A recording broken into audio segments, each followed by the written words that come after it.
Welcome to Right Now Workshop Podcast, where you can write a book and change the world. I'm your host, Kitty Bucholtz, and this is episode number 131, A Forensic Genealogist as a Character, an interview with Elizabeth Goddard, coming to you on Thursday, March 7th, 2019. I had to use that title for the episode because I've never even heard of a forensic genealogist until I read Elizabeth's new book, Never Let Go. And then I was like, this is a really cool job. I want to read more books about forensic genealogists. So when Elizabeth and I were talking, we talked about that a little bit. We talked about some of the other kinds of characters, some of the kinds of research, how she finds ideas. We talked about a little bit of everything. So I think whether you're a new writer or you've been around for a while, if you're interested at all in romantic suspense, mystery elements, where do I put the bad guy? How's that going to work? It's going to be a really fun and interesting conversation for you. She is a sweet, charming, wonderful lady.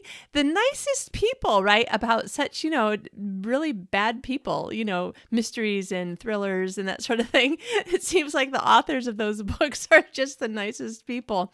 And Elizabeth is just the same as that. So you'll enjoy the interview. I hope that it will encourage you to get some writing done.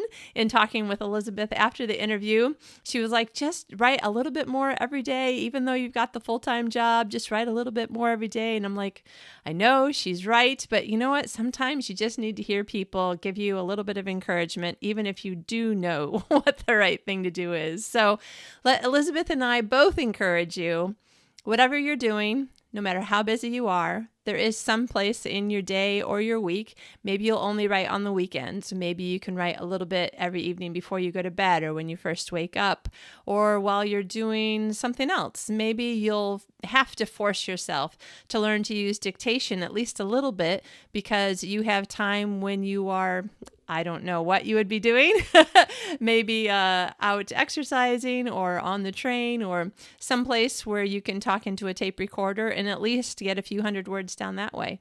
Now, I think that I did a episode early on, so sometime early 2018. It's possible it was a blog post, but I think that I was talking to you guys about how many words you can speak in a very short amount of time. And at one point, I think that one of my trial runs was like 1,100 words in 9 minutes. And that was not with me talking at this speed. That was me talking at the speed where Matt gets out his bike, checks his GPS on his phone, and plotted a course for the coast, period. It's that sort of thing. 1,100 words in 9 minutes. So think about it. There is a way that you can get this done. I am now talking to myself again, as I so often do when I'm talking to you guys. Now I'm like, yes, Kitty, there is a way you could get 1,000 words done. So let's do it. Let's take this advice, get a little bit more writing done, find something that works for us. We will eventually find some sort of a rhythm that works for us. Even if, like me, you find yourself unexpectedly in a new position where you have different things going on in your life that are unexpected. Maybe it's caring for someone's sickness, like me, a brand new job after having not had to be where someone else tells me to be for over a decade. Maybe moving, also similar to me. Whatever it is that life might be throwing at you right now, whether it's good or bad, sad or really happy, there's probably some way, somewhere that you can get a little bit of writing done. And again, it might be because you've dictated into your phone or into some software that you've bought. I have gotten really used to dictation just by practicing dictating my texts because I can obviously talk much faster than I can type with two thumbs. So even if you practice by starting that way, every time you send a text, instead of typing it, speak it out. There's a little microphone button right next to, I think, the space bar on the little keyboard that pops up when you get ready to type. Try that. Lots of things that we could do. And now I'm thinking I should go take my own advice and see if I can dictate out a few hundred words before I go to bed. All right, get ready. You are going to have a great time listening to Elizabeth. She's fabulous. Check out her new book. It's pretty much everywhere that you would buy a book. So, and then she'll also be talking to us about book 2 and when that's coming out. All right, have fun. Here she is. Today's guest is Elizabeth Goddard. Elizabeth is the best-selling author of more than 40 books, including the Carol Award-winning The Camera Never Lies. Her Mountain Cove series books have been finalists in the Daphne du Maurier Awards and the Carol Awards. Elizabeth is a seventh-generation Texan and can be found online at elizabethgoddard.com. Welcome, Elizabeth. Thank you for having me, Katie. I'm so excited to be here. Yay! And 40 books. Man, I'm excited to have an author on who's written so many books. That's amazing. Can you tell us a little bit about kind of your background? Like, how did you get started? Gosh, that's a long story. I don't know if you want to hear the whole thing. You know, I was born where I was born now. Yeah, first I was born and then. I was born. I just, I really had always wanted to be a writer. It was just always inside of me, but I never really pursued that until I retired from my corporate America job. And so I was in my early 30s and I had stayed home with my first child. And after years of working in corporate America, I had to do something. So, hey, why not pursue the writing that I'd always wanted to do? So, it took me a few years of hit and miss. And before the internet, think about that. How do we figure it out before the internet even? So I attended my first writing conference in 2001, and I remember I got a book on, am I called to write? Is this what I should be doing? And I met with a mentor, Diane Mills, at I think it was American Christian Writers. That was a long time ago. I know her. I should have her on the show. Yeah, she's awesome. And so before I even met with her, though, I just knew that, hey, I am going to do this. And so I just started attending conferences every year. I don't care how broke we were. That was my thing. And so I attended conferences and I connected and networked with people. And I can't say enough about doing that. That's how you do it, is you have surround yourself with people who can encourage you and who are also learning and growing. And I was in a critique group, and there was 5 of us in that group at the beginning, and none of us were published, but now we're all multi-published authors, and I'm very good friends with many of them. So you have to start somewhere, and attending conferences and just learning. I hadn't even never written a novel, and I started submitting in our critique group. I started submitting 1 chapter a week. Just starting, it was horrible writing. Yeah. I remember, one of the critiquers, she was really tough, and I would make sure that I had chocolate chip chunk ice cream in the freezer because I knew that it was going to be painful. So I'm just saying, develop a thick skin. You have to have a thick skin. Good. Whatever it takes to get through. But I would have the ice cream ready, and I would read her critique, and then I would eat that. And no wonder I'm writing is hard, it's like stress eating, but I would eat the ice cream and I would just move on, and I learned so much from that. So anyway, conferences and years of working at it. Yeah. And so did you end up with an agent first, or was it an editor who brought you in through a conference? Well, remember I talked about the networking and meeting editors, meeting agents, and writing friends. And I had a writing friend, Lisa Harris, who was going to be writing a 3-book series or 3-book anthology. And she and Barber Publishing had Heart Songs Presents, but Barber Publishing was really good about, Becky Germany was really good about bringing in new writers. They just have such a heart for new writers. And so my friend said, "You want to join me?" So I wrote my first book, and they accepted it. And that's what I'm saying. Networking with people is so important. So that was how my first book was published. But it wasn't just a sure thing, right? I had to write the book, and they had to accept it. And so I got my first, the call. Actually, it was an email. You always hear about the call, but I got my first email from Joanne Simmons, who was the editor at Heart Song Presents. But it was several, I'm trying to think how many books, quite a few Heart Song books before I got my agent. I kept every year, I knew there was a certain agent I wanted to get. So every year I would meet him at the conference, and finally I got his attention, but it was another 10 months before he signed me. But it was just, he was a top-notch agent. So I knew I wanted him, Steve Laube. So, so I signed with him, and I have no regrets. it's been awesome. Oh, wow. Okay, now I kind of want you to say, tell Steve Laube that Kitty says hi, and Okay. I want him on the show. I don't know if he would even remember my name. It's been a million years since I've seen him, but oh man, he's great. Okay, now, especially Where since did I you know see him? Did you go to a oh, conference or? yeah, we used to go to the Glorietta Christian Writers Conference in Oh, New all right. Mexico. Yeah. Pretty much Yeah. every year, I think. Yeah, for quite a while. I started around the same time as you did. I think my first Oh, writers okay. conference was 97, maybe something like that. Okay. All right. Yeah. Pretty close. So, Yeah. yeah. But so this is interesting. You're the first person that I know who has said, I found an agent that I wanted and I just kept pursuing that one agent. So can you tell us a little bit about that? Because most people I know, they're like, they start with their list, and depending on how nervous they are, they'll start at the top or the bottom of the list.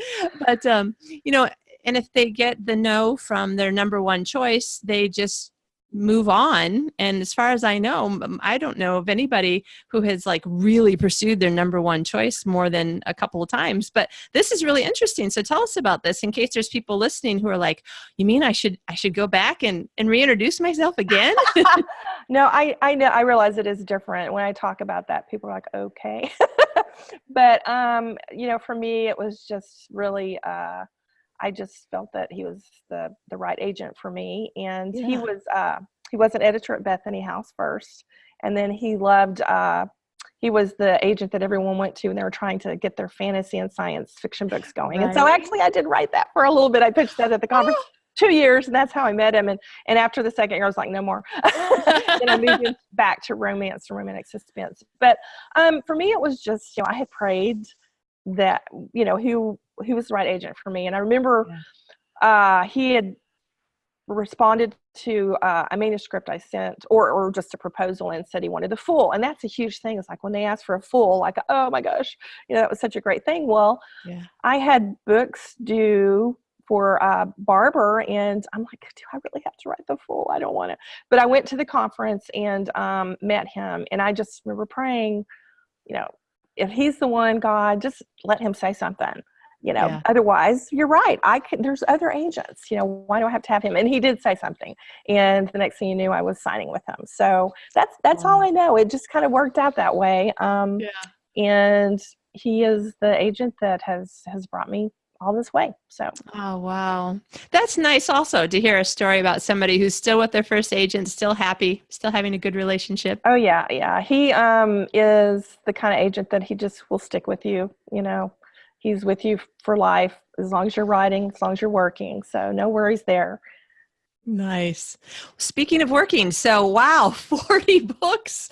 That's amazing. I won't ask you to tell us about all of them. You could never remember, I think, certainly on demand.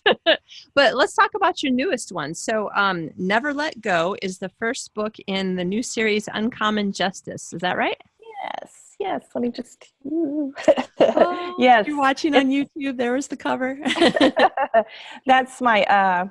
It's my first trade-length fiction. I've written many novels that are just shorter novels, which are like 50,000 words. Anywhere from 175 to 240 words. But this is pages. Sorry. Yeah. But this is more like a 370-page novel. So. Yes, I'm very excited about this, and I was afraid at first, because how am I going to write 95,000 words or 90,000 words? And as it turned out, I could have kept going. I went to 97,000 because it allowed me to really explore points of views and really in depth, and the characters and just really explore. And I just enjoyed it. But it's about a forensic genealogist who follows in her grandfather's footsteps, who's been raising her and teaching her about his consulting business for years. And then he dies and leaves her with a case to find a missing baby, or actually she's a young woman if she's still alive, but a baby that was stolen from the hospital 21 years ago. So I thought, when I saw forensic genealogy or a genealogist in a newspaper article, I was like, what is that? that sounds very interesting. And it was about someone who helped the police discover the true identity of a woman who had died. She was a young woman, but apparently she left her home 20-something years ago, just left her family, disappeared because she wanted to, and started a new life. But when she died, they didn't really know. All the people around were like, who is she? Yeah. So her family got closure from that. But the forensic genealogist help the police find who she really was. So I thought that would be a very interesting story to follow. And then I was looking into more forensics, and I found an article about a woman who had discovered that her mother wasn't her real mother. So she'd been stolen. So, so I put those two things together, and, I thought that would be it really opened up into exploring a lot of things I hadn't thought about, like, how would you feel, if you discover your mother wasn't your real mother, or she had stolen you? I mean, what are those emotions? That's just really mind-boggling. So I really enjoyed writing a longer story because it just took me all over the place. Lots of twists and turns that I didn't expect either. So when people say, I figured out who the bad guy was, well, I didn't know who it was till the very end. So, okay. Well, I think I'm on chapter 53 or something. My Kindle says that I'm like 78% of the way there. And I'm like, man, I still don't know who the bad guy is. And you're not going to know until the very end. But it's very interesting, to look at, because I have it in my head, if somebody kidnaps you, you're going to have this horrible life, because it must be a horrible person who kidnaps children. Right. But I think it's safe to say, because you say it pretty early on in the book, that this girl loves her mother. And I'm like, wait, what? Now I'm like, okay, I really need to get to the end to find out, like, well, now what's she going to think? Right. So see, it was really fun exploring how would you feel. And then we do know that children are kidnapped and abducted a lot of times by their father or somebody, estranged. There's a problem with the marriage, they're divorced, and they're kidnapped. And then, most of the time they do get them back. But those are people that do love them, So anyway, it was really fun to, and also make it twisted around too. That's what you do when you're writing, trying to throw in things that people haven't thought about. You're thinking this, and then you want to throw a curveball, right? So anyway, it was fun. Now, that's a great segue into another question I was going to ask you. So, romantic suspense, that seems to be your genre mostly. Is that true? Yes. A funny thing is that when I first started writing, I was trying to write historical novels, and I actually would go to the conference that I mentioned, the ACFW, American Christian Fiction Writers Conference, with a card that I called historical romantic suspense, is what I called my genre. And I don't even think that was called a genre then. But basically, I loved Bodie Taney's World War II novels. Oh, they were so good. And you think about that, they're romance and they're suspense and they're historical. So, I wanted to write something like that. And so I entered various contests, and then I switched, as I mentioned, to writing kind of a fantasy, but then I got into romance. And in my first romance book that I published and wrote, it turned out that it was filled with mystery and suspense. And so I found that those were elements that I always have to include in a romance. And so I then started writing for Harlequin's Love-Inspired Suspense. And so every one of those books, is required to start with action, start with suspense. The heroine is in danger the first chapter, and there's a certain voice, a rhythm and pace to that. And so I found I can do that really well, and I enjoy it. So I'm pretty much, this is my genre. And then, of course, I'm building an audience, people who, when they read an Elizabeth Goddard novel, they know what to expect. They're expected. In some cases, romantic suspense, different writers you read can be either more suspense or they can be more romance, or just kind of half and half. And with the Love-Inspired Suspense, those are 50-50. It's just a little bit of suspense and then romance, and you kind of go back and forth. But I found in writing my longer novel, Never Let Go, that it was really very heavy on the emotion and the drama between the two characters in a well-developed romance. And I really like that. I found I like a deeper story. And then, yes, we have suspense. We can have that too. We can have it all. Yeah. Why do we have to have one or the other? So when readers are going to pick up my book, they should know ahead of time that they are going to get a romance. So if they're wanting only a mystery or only suspense, well, they're going to get romance too. So yeah. It's funny. I had a similar experience, kind of one of those aha moments after you've written a few books where you're like, yeah, no matter what I write, there's always some sort of romantic comedy element. Even if like it's superheroes and, the bad guys are getting killed, it's not even like superhero light, and I'm like, but there's still a romantic comedy element. I guess that's my thing. So once you recognize your thing, then you can kind of use it, right? Right. It does take time for an author to develop their voice and even to figure out who they are as a writer. I mean, it's taken, 30 something novels, going on 40 novels really to know who you are. And on my website, if you look at that, there's the big word escape on there at the top. And I got that because readers would tell me, when I'm just feeling depressed or down, I just pick up one of your novels and it just takes me away. It's an escape. And so I feel like my novels are an escape, but I also want to leave, deeper nuggets of truth, and I want when readers put them down for them to still be thinking, or, just something about the story, like I'll never let go. A lot of it, there's a lot of content on, just looking at your past or, using your gifts. Don't ever give up on anything and make sure you're using your gifts and that death doesn't give us a chance to make up for our regrets. Just make sure that you're always telling your loved ones what you want to say, that you love them. Yeah. That you're always and you don't have regrets, I guess is what I'm trying to say. Yeah. Yeah. I liked that, the two main characters, Willow and Austin, right? Uh-huh. Yeah. Yeah.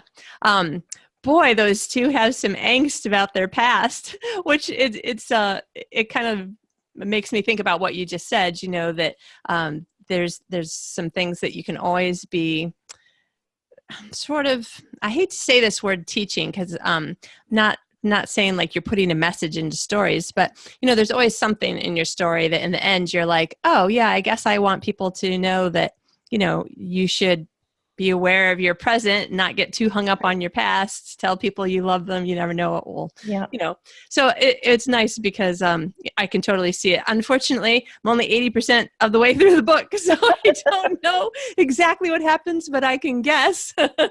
Well, you might have guessed wrong. I don't know. Yeah, No, that's true. I don't set out to write those messages or anything. I started out as a plotter because with Heart Song Presents and even Love Inspired, we have to have a synopsis. But with the longer books, I'm finding that I need to give my characters time and space to grow, and it's kind of like putting a dinner in the slow cooker. It's the best food is the one that's taken a long time to cook. So I give them a lot of space, and then all of these things just kind of come out from the characters and from the story. And it's not something I set out that I'm going to have these messages. They just kind of, and sometimes readers have even pointed out messages. I'm like, oh, I didn't realize, I didn't see that. So I think it's really, really a lot of fun to do that, to see what's going on. Yeah. Yeah, exactly. I agree. I love reading it later and then going, look at that. Who knew? And not so what I was intending. It grows organically. And like the characters, I did start with a reunion romance, let's say that, because in a romantic suspense, one of the, I guess, big complaints readers have is that the story will happen so fast. And then all of a sudden, these two people who met are falling in love. It's not like a historical or a longer romance where things kind of develop over time, because you don't really have a lot of time in a romantic suspense. That's the nature of the beast. So I think, as far as I know, I will probably always try to have characters who've known each other, and we can kind of start with something that was already there, right? And then so we've got to work through it because it's just more developed. The romance is more developed. And so I'm finding that a lot of readers who enjoy romance like that piece of it, that it's already there, and we just have to work through our issues. And they're real issues, I mean, we all have, sometimes you think, well, why don't we just talk about it? But sometimes it is really hard to just talk about something, isn't it? You know, people say that, but how often do you can you just go say what you want to say? No, it doesn't really work out like that. Yeah. Yeah. Even in a relationship that's already been, Even in a marriage. cemented. Yeah. It was like, like my husband and I we're in this for the long haul, but there are days when I just want to tell him what I'm thinking, and then I don't because I have all of these really good reasons why now is not a good time, Exactly. So, it's not as easy as that. Yeah. It's much more complicated. Now, I'd like to go back to what you said about the villain, that you didn't know until near the end who the villain was. So tell us about that, because that's one of the elements that I am always trying to get a handle on in case I ever want to write something with a little bit more suspense in it. Well, I usually, I will have some ideas about who it is, but even as I'm writing, let's take, for instance, The Camera Never Lies. It was the book that won the Carroll Award. I had it in my mind as I was developing as a mystery. It was actually a cozy mystery, so it's a true mystery. Many red herrings, right? I had in my mind who the bad guy was, and I wrote it accordingly. But when I got to the end, the night before I was going to write that scene, I thought, I don't like him as a bad guy. I'm going to change who it is. And I think that just threw everyone off, just threw the readers off, because nobody could guess who it was. So I think it's kind of a way to trick yourself, trick your readers to do that. So that's really kind of what I mean. I'm constantly, even when I'm writing, I will realize, oh gosh, I just need to change this. So, I might be writing a certain way, but I need to change it to somebody else, if that makes sense. And right. So I was kind of developing my villain, I guess you could say, as I wrote, as the story grows. You have to the villain has to match or be equal to the hero, right? So you've got to grow him and develop him. So I don't really have all the pieces until I get there. Wow. I like it. I like, and yet you're a plotter. So I find that really interesting that on the one hand, you kind of know where the story is going. On the other hand, you're like, well, I can still just have my own fun and find out things as I go. Well, the plot or the synopsis, really think of it as a roadmap, and so you might want to take some detours. Just as long as you get to the same place, you want to take some detours. And I'm finding that I'm turning in, I think of the plotting and the pantsing kind of as a spectrum, there's one end to the other, and sometimes you swing this way, that way, or whatever the book requires is what I do. Sometimes I'm completely just don't know what I'm doing. I get up and I just start writing and see where it takes me. So whatever it takes to get the book written. But I as I said, I'm required to write a synopsis for my Harlequin books. So I kind of stick to those. But with the longer ones, because we can take a lot of detours, it is more pantsing, I guess you could say. Yeah.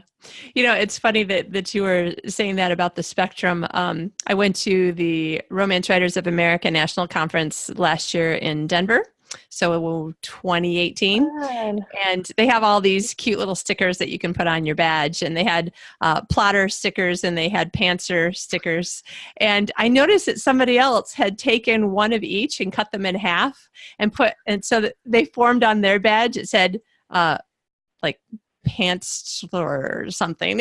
And I'm like, oh, I know what I am. I'm more on the other side of the spectrum. So I put plotter, pantser. I've heard of plotzer. Yeah. Yeah. So, really, it is a spectrum, and you kind of swing back and forth, whatever the story requires. And I'm finding that every story I will write, I will do it differently. I wish I had a set way of doing it, but sometimes I need to fast track and just write the whole thing as fast as possible and come back and edit it. And other times I try that, it doesn't work, and I have to just get up every day and chip away, And right now I'm writing 2 books at the same time. So in the morning I will write, usually I am, but I'll try to write a whole book, and then I'll go write the next one, and then I'll come back and edit. But sometimes it doesn't work. And so right now I'm like, I'm just going to have to write them at the same time. And I'm going to write one book in the morning and write on the other one in the afternoon. And I did that with Never Let Go, actually. And I did find that Willow showed up in my other book. And I was like, what are you doing in this book? You're not supposed to be in this book. So I had to take her out. It was kind of funny. That is funny. Oh my gosh. Yeah. I know lots of people do the writing one, editing another, but you're the first person I've talked to who's had to write 2 at the same time. Yeah. It's, well, when you're writing for two publishers, Yeah. you just Contracts do and what you have. deadlines. Yeah, you just have to do. And I mean, that's all good. I mean, that's the dream. It's all these Yeah. years of working and working towards getting contracts, and now I have them. And I've talked to some of my friends that, we started out together and none of us were published, and we would chat every day. We would talk every day. We would encourage and look at each other's chapters, whatever we've written. And now we can't talk very often because we're busy writing, and we're like, well, we wanted this. This is what we wanted. Look at us now. But we can't really have a relationship like we wanted because we're working so hard at our dream. Yeah, exactly. So there's a price to pay, but Yeah. we try to keep up. Yeah. But, life is cyclical. So, it'll come back There's a around. season. And Yep. yeah. Yeah. There's a season. So, and right now I'm enjoying the season. I wish it would have started 30 years ago. I mean, I was younger and had more energy or whatever. But I think that it's an exception. It's the exception when somebody can start out very early and very young. But you have to have a lot of life experience, really, to write good and deep characters. You have to have lived life to know what to put in a novel, I think. Yeah. Yeah. I really think that is mostly true. I mean, obviously there have been people who've been the exception, and I don't know anything about their own personal backstory. Right. So how they became that person who had, something really interesting to say, and that they said it well. But yeah, I'm a big fan of with one caveat. The only thing that I've noticed that I find slightly irritating is, like you said, kind of wish it could have started earlier, because the more life I live, the more ideas that I get and the more stories that I'm plotting out in my head. And I'm like, wait, I don't have time to write that. Like, even in the next year, 18 months, I just have it on the list of books I'd like to write sometime. Yeah, we all have that. And so it's good to have that list. Yeah. Good to have the ideas. No, I agree. There's not enough of me to write all the stories I have. So that's good. You're a writer. See, you've got all these stories in your head. Now, one of the other many things that really struck me just when I was reading the back cover copy, I'm like, I got to read this book. I have never seen the words forensic genealogist together before.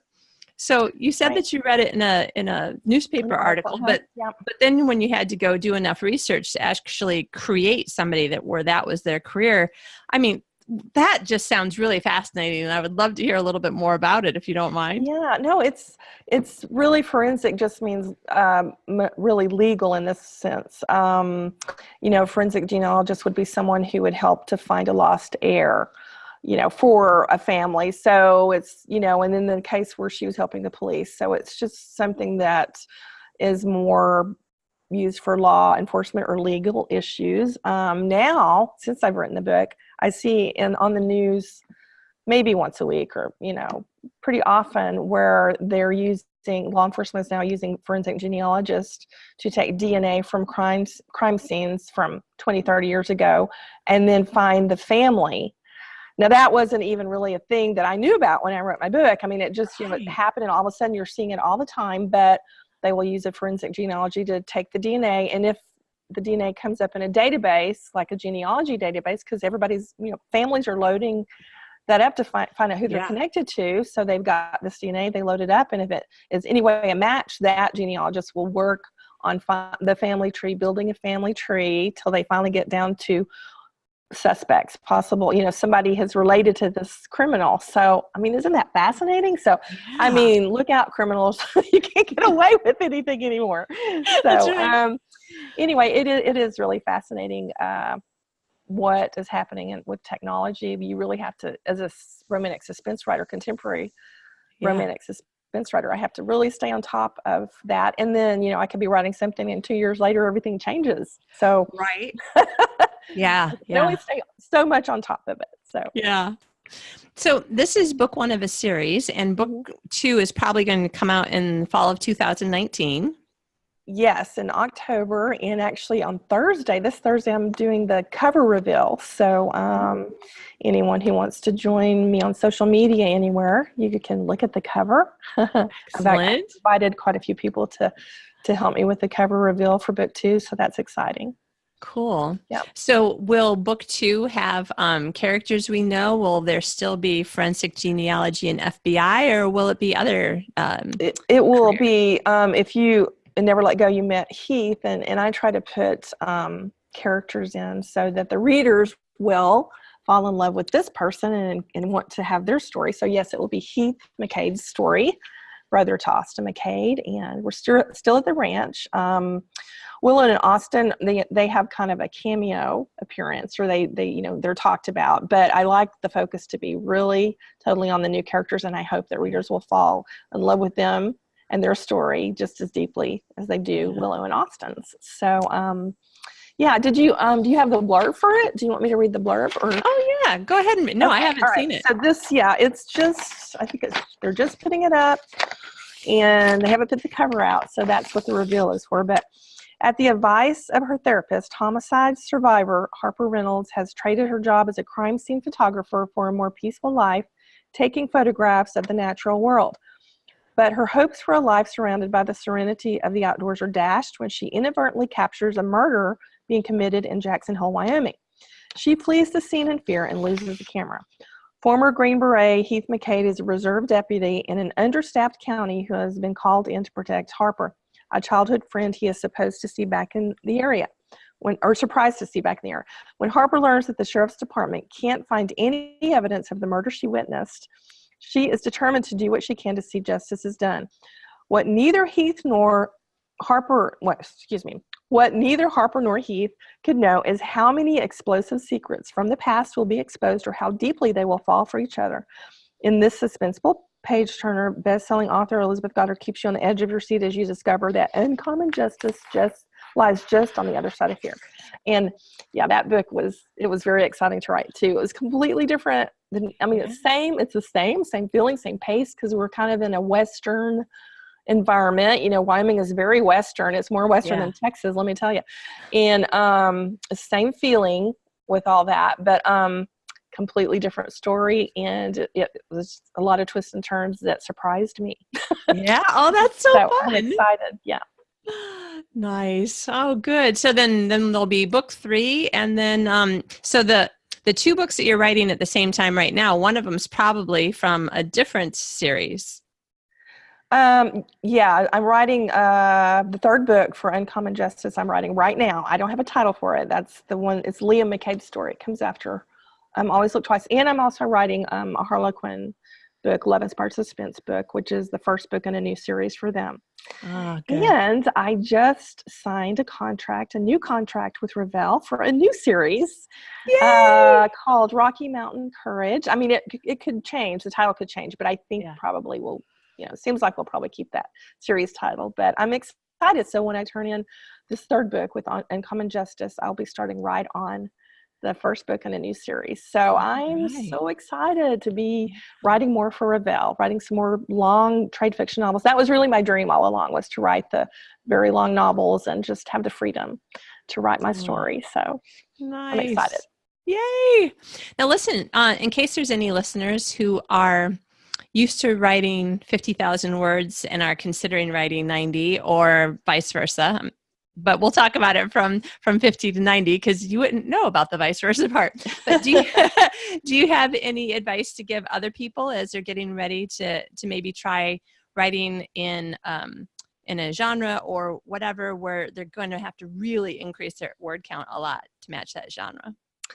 Yeah, I have some advice. It's interesting, as I mentioned, that I was kind of nervous going from 50,000 to 97,000, but I found it easy to do, because you can really flesh out all of those things that you're worried about, or you have to shorten all of the characterization. You can just let it grow. You can let it bloom. And if you decide that, you're writing and, I think I need another point of view, you can add those too. You can add the villain's point of view, and you can add a subplot. And so it's actually really quite easy. You just kind of spread your wings and fly. That's how it felt for me. So, it wasn't difficult at all. Yeah. So just be confident and enjoy it. Have fun. Yeah. You know what? I always think that that's good advice, because if you're enjoying what you're writing, there's a really good chance that the people that are reading it are going to enjoy it. That is really the truth. And sometimes when I'm in the middle of the book, I just hate it. I'm like, oh, I just hate this. I mean, it happens to all of us writers. One day we hate the book, the next day we love it. But that's one thing I think, if I was a reader, what would I want to see in the story to make it exciting, to make it fun, to make it make me love it? And so I always try to come at it with that in mind. So yeah.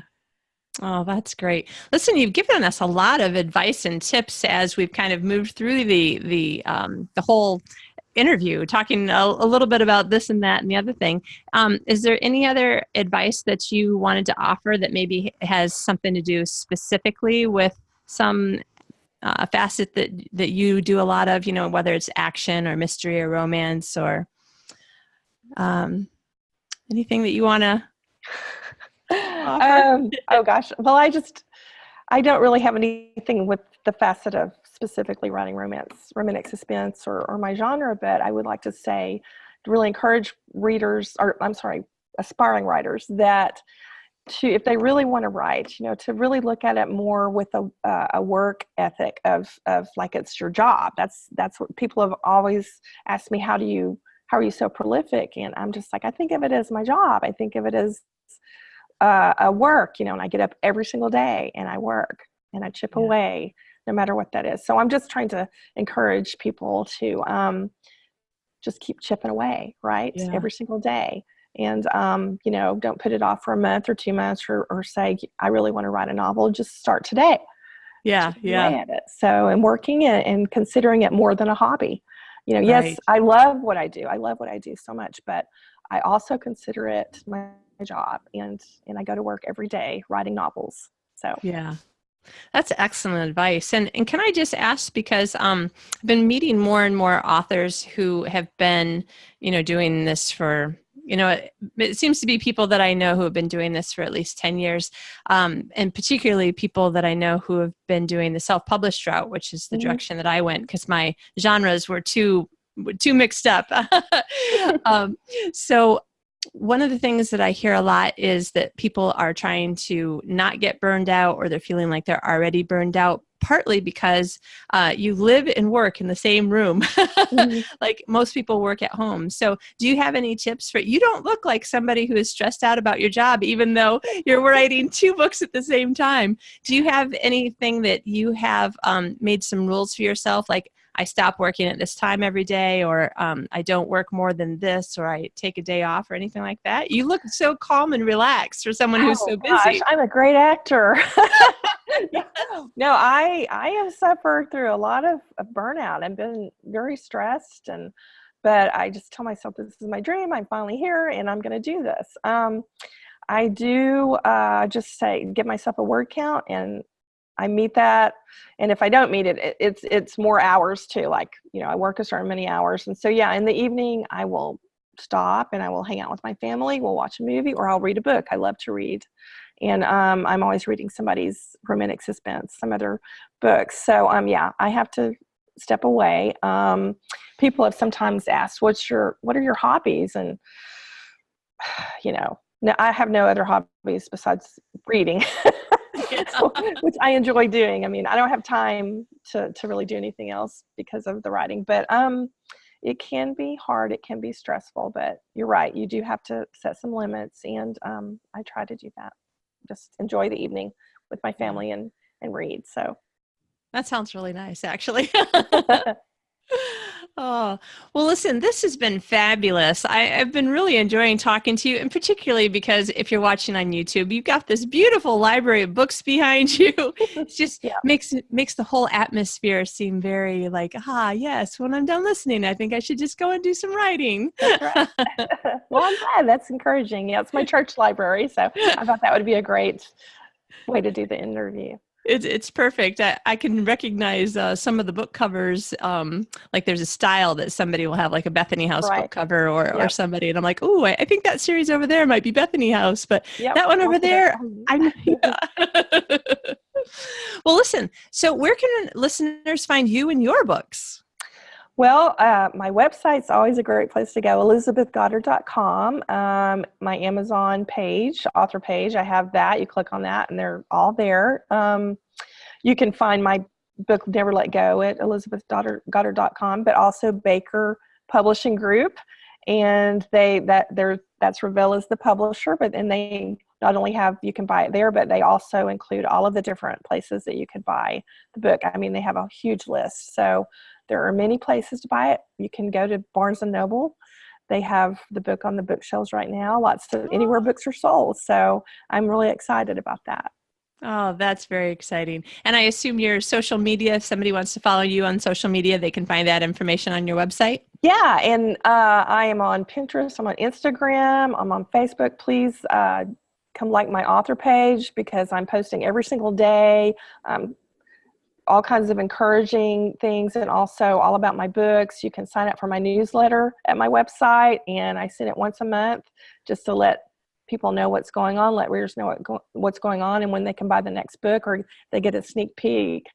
Yeah, it's all on my website. So Twitter, Facebook, Instagram are my main social media places. Excellent. And then my newsletter. And then also you can sign up for my blog because I'll post things on my blog and you can get that in an email. So. Oh, very fun. Yeah. Cool. All right. And it's Elizabeth with a Z, and then Goddard is Goddard. That's right. Mm-hmm. Excellent. All right. ElizabethGoddard.com. Great. Thank you so much. This has been great fun having you on the show.